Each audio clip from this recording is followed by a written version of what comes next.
Помалку простор за блокади за билатерални прашања за побрза интеграција во ЕУ. Австрија и Словенија не се откажуваат од иницијативата за промена на начинот на одлучување за проширувањето со квалификувано мнозинство, наместо како досега со едногласност.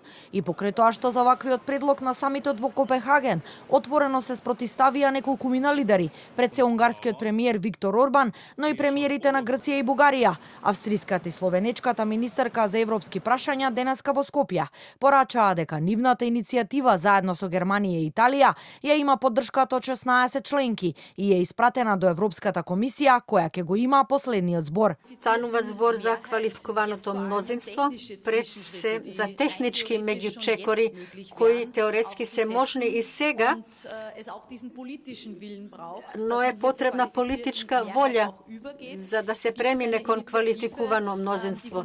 Тука постои иницијатива која ја поддржуваат многу земји и таа иницијатива сега е кај Европската комисија и таа треба да реши. Slovenia and Germany quite some time ago proposed this qualified majority voting on some of the technical procedures when it comes to enlargement out of, I would say, true support and love for the enlargement process. We supported together with Germany, Italy and Austria with the letter to Commissioner Kos to really streamline this methodology process. И Плаколм и Грашич на заедничката пресконференција со нивниот домаќин министерот Орхан Муртезани појаснија дека квалификуваното мнозинство треба да се употребува за техничките меѓучекори, а едногласноста во одлучувањето да биде неопходна за почетокот и крајот на преговорите.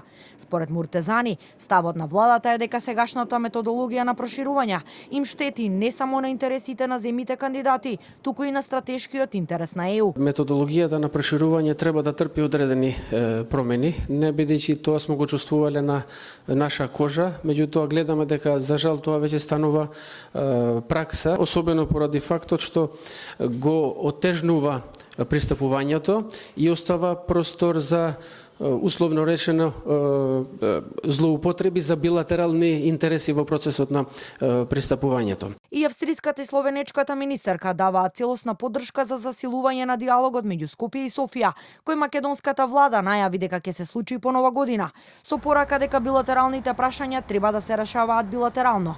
Секој чекор од европските челници што ќе ги потурне Македонија и Бугарија да седнат на маса, изјавија дека го поддржуваат, а со вакви пораки се очекува да пристигне и претседателката на Европската комисија Урсула фон дер Лајен наскоро во Скопје.